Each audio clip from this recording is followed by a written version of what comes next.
Kindly subscribe my channel.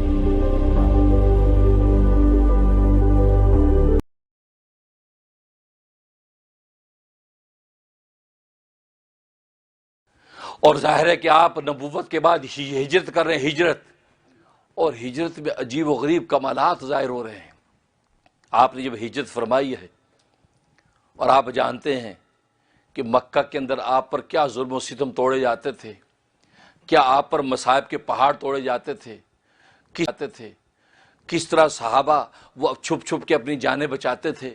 یہاں تک کہ آپ نے ان صحابہ کی ٹوٹی پھوٹی جماعت کو کہہ دیا کہ تم حبشہ کی طرف چلے جاؤ، حبشہ میں جا کے تم پناہ لے لو، اور ادھر آپ خود مدینہ کی ہجرت کرنے چلے ہیں، اور مدینہ کی ہجرت کا واقعہ اور ہجرت کا راستہ ایسو عجیب و غریب اللہ تبارک و تعالیٰ کے کمالات اس میں ظاہر ہوئے ہیں۔ آپ ہجرت کے جب تشریف لے جا رہے ہیں، ابو بکر صدیق ساتھ ہیں، ہجرت کا سفر جاری ہے،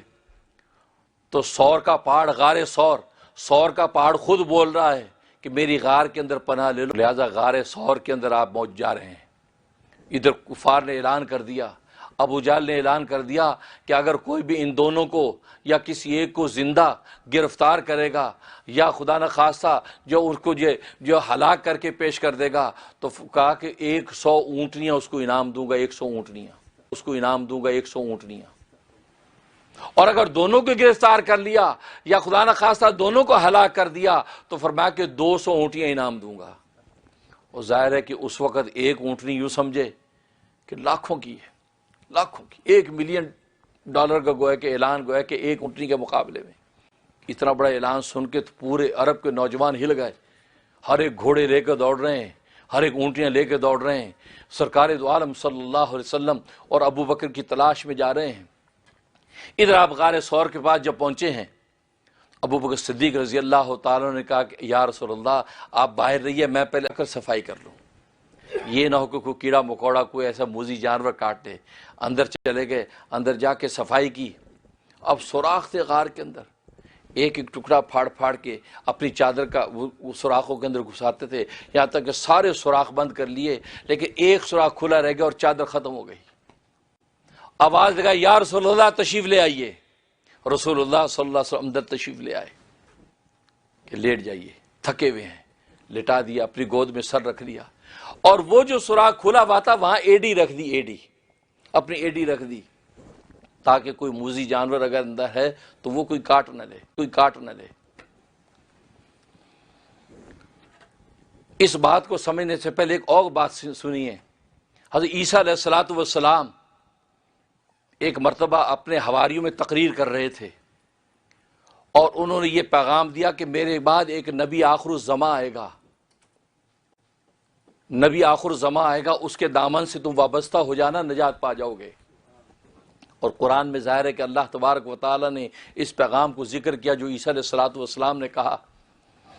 وَمُبَشِّرًا بِرَسُولٍ یَأْتِی مِن بَعْدِی اسمہ احمد، کہ میں بشارت دیتا ہوں کہ میرے بعد ایک پیغمبر آئے گا جس کا نام احمد ہوگا۔ اب جب یہ گفتگو کر رہے ہیں عیسیٰ علیہ الصلوۃ والسلام، تو ایک حواری کھڑا ہو گیا۔ اس حواری نے کہا کہ اے اللہ کے نبی، آپ میرے لیے دعا کر دیجئے کہ میں اس نبی آخر الزمان کا دیدار کرنا چاہتا ہوں۔ ایسا ممکن ہے؟ عیسیٰ علیہ الصلوۃ والسلام نے، وہ تو کتنی صدیوں کے بعد آئے گا، دیدار ممکن نہیں ہے۔ وہ حواری تڑپ کے کہتا کہ جیسے اوصاف آپ نے اس محبوب کے بتائے ہیں، جی چاہتا ہے میں اس کا دیدار کروں، میں چاہتا ہوں اس کی صحبت اختیار کروں، آپ اللہ سے یہ منظوری دلوا دیجئے کہ میں اس محبوب کا دیدار کروں۔ عیسیٰ علیہ الصلوۃ والسلام خاموش ہوئے، اللہ تبارک و تعالیٰ سے دعا کی، رجوع کیا، تو اللہ تبارک و تعالیٰ نے فرمایا کہ عیسیٰ اس حواری سے کہو اس انسانی حالت میں رہتے ہوئے دیدار ممکن نہیں ہے، اگر تم دیدار کرنا چاہتے ہو تو تمہیں پھر سانپ کی شکل میں متشکل ہوگے تو پھر تم محمد مصطفیٰ کا دیدار کر سکو گے۔ انسانی حالت میں ممکن نہیں کہ اس انسانی حالت میں رہتے ہوئے اتنی صدیوں تک انسان کیسے زندہ رکھیں، ہماری سنت کے بھی خلاف۔ جب یہ بات کہی، اس نے کہا اے اللہ کے نبی، میں منظور کرتا ہوں میں سانپ کی شکل میں متشکل ہونے کو تیار ہوں، لیکن مجھے محمد مصطفیٰ کا دیدار کرنا ہے۔ اس کے بعد وہ یہ سوال کرتا ہے کہ مجھے یہ بتا دیا جائے کہ محمد صلی اللہ علیہ وسلم کسی ایسے مقام پر ڈیفینیٹلی آئیں گے، یقیناً آئیں گے، میں اس مقام پر جا کر اپنا ٹھکانہ کر لیتا ہوں تاکہ محمد مصطفیٰ صلی اللہ علیہ وسلم جو اس مقام پر آئیں گے تو میں بھلے سانپ کی حالت میں ہوں لیکن میں اپنی آنکھوں سے ان کا دیدار کر کے آنکھیں ٹھنڈی کر لوں گا۔ جب یہ بات کہی تو اللہ تبارک و تعالی نے عیسیٰ علیہ السلام کو بتلایا کہ اس کو کہو کہ غار ثور کے اندر جا کر بیٹھ جا، مکہ کے اندر غار ثور ہے، اس غار ثور کے اندر جا کر بیٹھ جا۔ میرا محبوب جب مکہ والوں کے مصائب اور ان کی سختیوں سے تنگ آ کر مدینہ کی طرف ہجرت کرے گا تو غار ثور کے اندر ٹھہرے گا، تو غار ثور کے اندر جا کے اپنا ٹھکانہ پکڑ لے، جب میرا محبوب آئے گا تو وہاں اس کا دیدار کر لینا۔ اللہ اکبر۔ یہ سانپ ہے، یہ وہ سانپ، یہ عیسیٰ علیہ السلام کا حواری ہے۔ یہ کوئی کچی روایت نہیں ہے، یہ شاہ ولی اللہ رحمۃ اللہ علیہ نے ازالۃ الخفا میں نقل کی ہے روایت۔ وہ سانپ غار ثور کے اندر آ کر بیٹھ گیا، لکھا کہ تقریباً 550 سال تک وہاں بیٹھا انتظار کرتا رہا۔ 550 سال تک کیوں بیٹھا؟ صرف سرکار دو عالم کا دیدار کرنا، اور کوئی مقصد نہیں۔ 550 سال ایک سانپ یعنی وہ حواری 550 سال صرف محمد کے دیدار کرنے کے لیے بیٹھا ہے اور کوئی مقصد نہیں۔ دیکھو محبت اور وفا تو اس کو کہتے ہیں۔ بیٹھا اب 550 سال کے بعد سرکار دو عالم سے ہجر جب شروع ہوتا ہے اور غار ثور کے اندر جب پہنچتے ہیں تو اس سوراخ کے اندر جہاں پر ابو بکر نے ایڑی رکھی تھی اس سوراخ کے اندر تو وہی سانپ بیٹھا تھا، وہی بیٹھا تھا۔ اب جب یہ ایڑی رکھ دی اور اس کو ادھر سے اللہ تبارک و تعالیٰ کی طرف سے اطلاع ہو گئی کہ محمد مصطفیٰ آ گئے ہیں، جس محبوب کا تجھے انتظار ہے وہ محبوب آ گیا ہے۔ اب آپ سوچئے 550 سال بہت بڑی بات ہے۔ آج 5 گھنٹے ہم کسی کا انتظار کریں اور ہمیں کوئی خبر کرے کہ آ گئے وہ آپ کے مطلوب، تو ہماری بے چینی کا کیا عالم ہوگا، ہماری اضطراب کی کیا عالم ہوگا، ٹھوکریں کھاتے بھی اس میں پہنچے گا، کون ہے کہاں ہے۔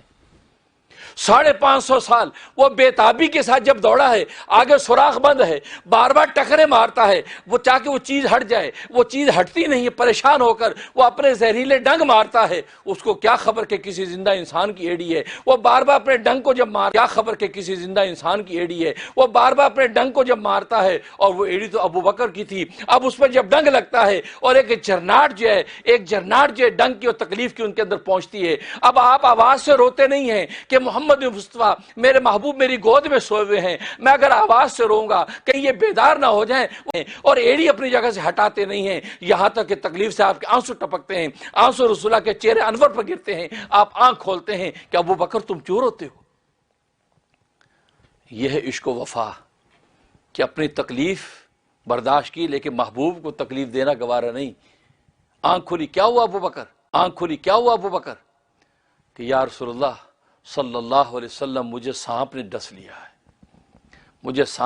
لیا ہے، اور میں تکلیف سے نہیں روتا،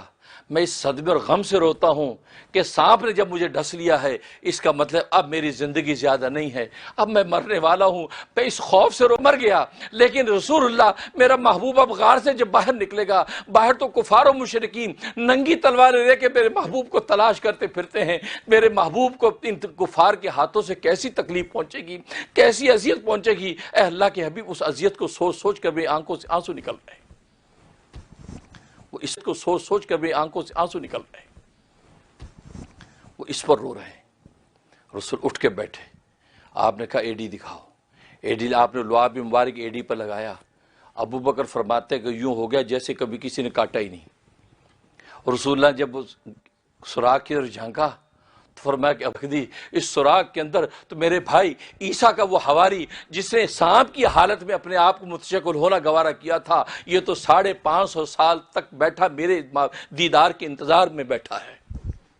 یہ تو میرا دیدار کرنے کے لیے بیٹھا ہے، میرا دیدار ہوگا، یہ شاید خدا کے پاس پہنچے، تو نے اس کا راستہ روک گیا، اس سے تجھے عداوت اور بغض میں نہیں کاٹا ہے، وہ عشق و مستی میں کاٹا ہے، بے چینی اضطراب میں کاٹا ہے۔ گویا کہ 550 سال تک انتظار کے بعد اگر محبوب سامنے ہو اور دیدار کا موقع نہ ہو تو انسان کرے گا کیا؟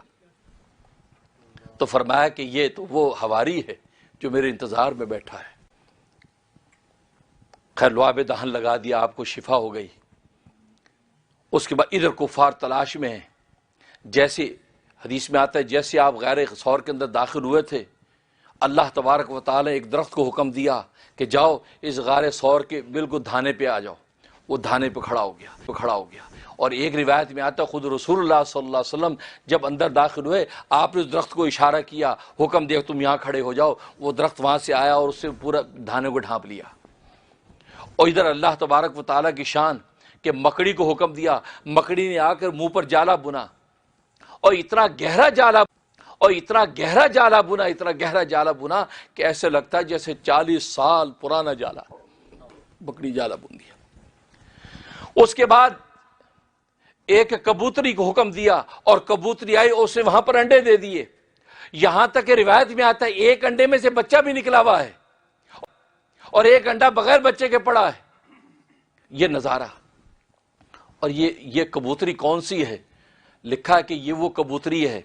جو نوح علیہ الصلوۃ والسلام کا طوفان جب تھم گیا تھا تو آپ نے اس کبوتری کو حکم دیا تھا کہ جاؤ ذرا دنیا کا چکر لگا کے آؤ کہ پانی جذب ہو چکا ہے۔ اب یہ کبوتری اڑی تھی، کبوتر کو حکم اس لیے دیا کہ آپ جانتے ہیں کہ کبوتر کی اڑان بہت زیادہ لمبی ہوتی ہے، اونچی بھی ہوتی ہے، لمبی بھی ہوتی ہے، اور کبوتر اڑتے اڑتے تھکتا نہیں ہے۔ چاچا کبوتر بازیاں کرنے والے کبوتر باز جانتے ہیں، وہ بیٹھے بیٹھے کیسے آسمانوں پہ کبوتر پہنچاتے ہیں کہ وہ اتنی طاقت ہوتی ہے اسی مقام پہ واپس پہنچتا ہے۔ اب یہ کبوتری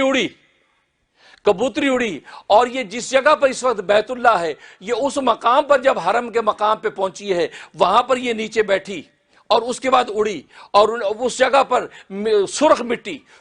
اس کے پاؤں پہ لگ گئی۔ وہ اسلام کے پاس پہنچی اور جب انہوں نے اس کی حالت کو دیکھا، اس کے پاؤں میں سرخ مٹی جب دیکھی تو سمجھ گیا کہ زمین کے اندر پانی دفن ہو چکا ہے، بس گارا رہ گیا جو گارا اس کے پاؤں پہ لگ گیا ہے، لہٰذا سرخ مٹی اس کے پاؤں پہ لگی۔ آپ نے اس کو محبت سے لیا، اس کے سر پہ ہاتھ پھیرا اور کنٹھ مالا جو اس کے گلے میں ڈال دی، امن کا پیغام اس کے گلے میں ڈال دیا